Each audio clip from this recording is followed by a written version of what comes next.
Et bonjour à tous, j'espère que vous allez bien. Alors on se retrouve aujourd'hui pour une nouvelle vidéo. Donc ça fait un petit moment que j'en avais pas fait et c'est là un petit peu particulier parce que c'est retour de vacances. Donc on va faire le tour du jardin, voir un petit peu dans quel état c'est tout ça après une semaine de grosse chaleur. Alors avant de partir, j'avais eu un maximum de 38,4 degrés. Ça c'était avant que je parte. Et à mon retour, je constate que c'est monté quand même à 42,4 pendant la semaine. Donc c'est quand même pas mal. Alors, première partie, déjà le figuier. Comme vous pouvez voir, bah, il en est blindé. Donc il est bien bien chargé en figues. Alors certaines sont mûres, d'autres pas, d'autres sont même trop mûres. Donc bah, la première chose que je vais faire, bah, c'est aller acheter des pots de confiture parce que j'en ai plus, hein. Je vous rappelle que j'ai fait 10 kilos d'abricots, 10 kilos de fraises. Donc là, j'en ai plus du tout. Donc je vais retourner chercher des pots de confiture et je vais me faire des figues. Et après, j'arrêterai, hein, tant pis, hein, ça tombera au sol, on en mangera quelques-unes, j'en donnerai. Mais malheureusement, j'aurai pas le temps de tout ramasser, surtout que là, c'est un des deux figuiers. J'ai quand même le deuxième aussi qui est bien, bien, bien blindé. Alors, concernant la partie où il y a les tomates, la jungle de tomates, comme je l'appelle. Donc, la première chose déjà, c'est le melon. Donc, bah, le melon, il a beaucoup de feuilles, mais il n'y a pas de melon. Voilà. Donc, pour l'instant, effectivement, bah, je suis un petit peu déçu, mais bon, bah, tant pis, hein. De toute façon, on peut pas être plus royaliste que le roi. Il n'y a pas de melon, il n'y a pas de melon. Voilà. Là, vous voyez que j'ai une petite tomate. euh, la courgette de Nice. Alors, par contre, elle est très très belle. J'ai encore trois fleurs là. Et quand on regarde un peu plus près, j'ai deux. Alors, bon, là, on n'en voit qu'une, mais j'en ai une deuxième également qui est en train de pousser. Donc, deux courgettes qui sont en train de grandir. L'hypomée qui s'est qui a bien envahi le poteau, hein, le piquet, vieux piquet à linge. Et j'ai une autre courgette au fond. Et là, bon, pour l'instant, il n'y a pas de démarrage de courgette. Voilà. Petite fleur d'hypomée. Les tomates. Alors les tomates, c'est toujours comme d'habitude, hein, c'est bien bien envahi. Au niveau des fruits, par contre, voilà, j'ai l'impression que j'ai des fruits qui commencent à s'abîmer. Donc je pense qu'ils ont dû choper une maladie. Donc je vais traiter. Je vais traiter comme j'avais fait la dernière fois, hein, avec du bicarbonate de soude et du savon noir. Voilà, donc on continue un petit peu le tour des tomates. Vous voyez qu'il y en a quand même beaucoup. Par contre, j'en ai ramassé que quelques-unes, je pense, hein. Je m'attendais à ce que ça soit un petit peu plus mûr. J'ai dû ramasser que 2 kilos au bout d'une semaine, sachant qu'ils sont quand même bien blindés, je m'attendais à plus. Mais bon, ça fait toujours 22 kilos pour l'instant de ramasser sur ces pieds de tomates. Ce qui est déjà pas mal depuis le début de la saison. Voilà pour cette jungle de tomates, comme je l'appelle. Et tout au fond, vous voyez la deuxième courgette. Je vais agrandir un petit peu. Voilà.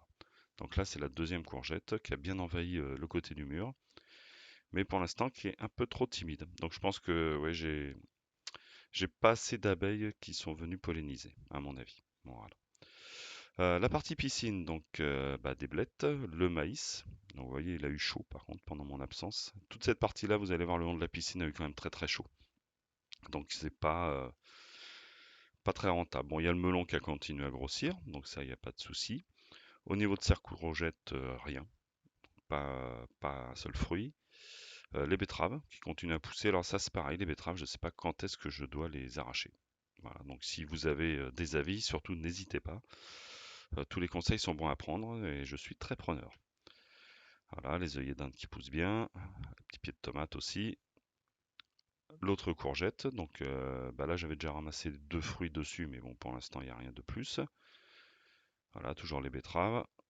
Le pied de maïs, alors le maïs c'est pareil, c'est la première fois que j'en mets, je ne sais pas quand est-ce que je dois récolter les poupées.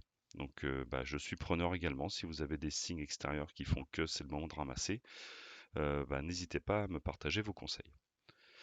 Autre pied de tomate qui est malade, donc bon bah celui-là c'est pareil, je vais essayer de les retraiter cette partie-là, mais bon, j'ai bien peur que ce soit un petit peu tard. Et la très belle surprise, j'ai envie de dire, c'est que enfin, les aubergines commencent à pointer leur bout de leur nez. Vous voyez, petite aubergine qui commence à sortir. Donc sur deux pieds, j'ai commencé à avoir des aubergines. Vaut mieux tard que jamais, me direz-vous, mais n'empêche que voilà, ça commence à arriver. Voilà pour de nouveau les tomates. Voilà, le pied de maïs également. Donc où il y a les poupées, hein. Et ensuite, on passe à la dernière partie piscine. Où bah là, il y a toujours un melon qui effectivement envahit un petit peu tout le parterre, mais qui n'a toujours pas de melon. hein, comme vous pouvez voir. Bon, j'avais rajouté des plants de tomates. En fait, on m'a donné, juste avant que je parte, donc il y a une semaine, des plants de tomates qui n'avaient pas été plantés. Bon, bah, je les ai mis moi, je les ai plantés. Ça, bon, je sais pas si ça donnera quelque chose, on verra bien. Hein, de toute façon, il n'y a rien à perdre. Voilà, vous voyez bien tous les œillets d'Inde aussi qui sont superbes. Et là, j'ai un trou en fait parce que j'ai arraché, j'avais une ambroise qui avait poussé. Et dans ma commune, bah, en fait, il y a eu une campagne justement pour arracher les ambroises parce que c'est très allergène. Donc bah, j'en avais une, je l'ai arrachée. Voilà pourquoi j'ai un trou. L'autre petite parcelle, donc toujours pareil avec des tomates, alors qu'ils sont très petites. Pourtant, c'était pas des tomates cerises, mais n'empêche qu'elles sont très petites. Donc bah tant pis, hein, on les mange, elles sont très bonnes. La sauge officinale qui pousse toujours, et la bourrage qui commence là par contre à vraiment arriver sur la fin. Bon bah je la laisse, hein, de toute façon ça mange pas de pain. Voilà pour ça. La partie côté mur. Donc là, vous voyez que je sais pas ce qui s'est passé, mais mes rosiers sont attaqués par une bestiole. Toutes les feuilles sont attaquées. Je sais pas par quoi. Bon, ça les empêche pas de pousser. Les fraisiers qui sont bien verts. Et là, bon, ça c'était, on va dire une petite station météo que j'avais commandée sur un site chinois. Et vous voyez qu'avec la chaleur, il fait la tronche. Alors, c'est pas grave, je le couperai et je mettrai un autre piquet. Les œillets d'Inde sont magnifiques, ils se placent très très bien de ce côté-là de la maison. Donc l'année prochaine, j'en remettrai de ce côté-là, ce qui sont vraiment énormes. Voilà, le basilic qui continue à pousser. Et donc sur ce côté-là, bah, j'ai la courge qui, bah, ma foi, je la trouve pas vraiment superbe. Et puis c'est surtout que j'ai pas de courge. Alors j'ai eu des départs de courge, mais ça a été mal pollinisé, puis au final elles se sont perdues. Donc bah écoutez, tant pis, hein. Là j'ai de nouveau un plant de tomate qui pousse et concombre. Bon alors il y a un tout petit concombre, donc je pense que là c'est pareil, ça aura pas bien fonctionné de ce côté-là. L'année dernière j'avais mis les cornichons qui avaient super bien donné. Bon là pour l'instant les concombres ça donne rien. Bon après c'est pas bien grave, ça sera à étudier pour l'année prochaine pour mettre ça à différents endroits. Dans cette partie j'ai de nouveau une courge mais bon qui est très petite, donc je pense pas que j'aurai quelque chose cette année, on verra bien. Voilà, hop, ici c'est les tomates cerises. Comme vous pouvez voir, ça a eu un peu chaud quand même, hein. Donc il va falloir que je rattache un petit peu tout ça, parce que c'est monté. Et puis surtout, bon, j'ai bien arrosé ce matin, donc ça devrait logiquement le faire. Mais il n'y aura pas eu beaucoup de tomates cerises, hein. Là, en une semaine, j'ai rempli un bol, mais bon, ça s'arrête là, hein. C'est vrai que c'est pas énorme. Alors, est-ce que je mets pas assez de pieds, c'est trop petit? Je sais pas. Là, pourtant, les gourmands, j'y avais pas touché, j'avais bien laissé pousser. Bon, on en aura mangé, mais c'est pas non plus, on n'a pas été submergé de tomates cerises.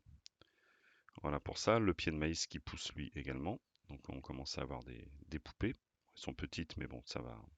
Comme vous pouvez voir, on voit les cheveux, donc ça va commencer à le faire. Voilà pour cette partie-là. Donc ensuite, vous allez voir, je vais basculer sur autre chose. Je ne sais pas si vous vous rappelez, sur la dernière vidéo, j'ai fait une petite transition sur les plantes carnivores. Donc là, je vais vous montrer un petit peu où en est ma dionée, donc ma plante carnivore. Et j'ai également acheté des graines sur le Bon Coin pour en planter une autre. Donc, Donc les graines que j'ai commandées, en fait, c'est des graines de Sarracenia.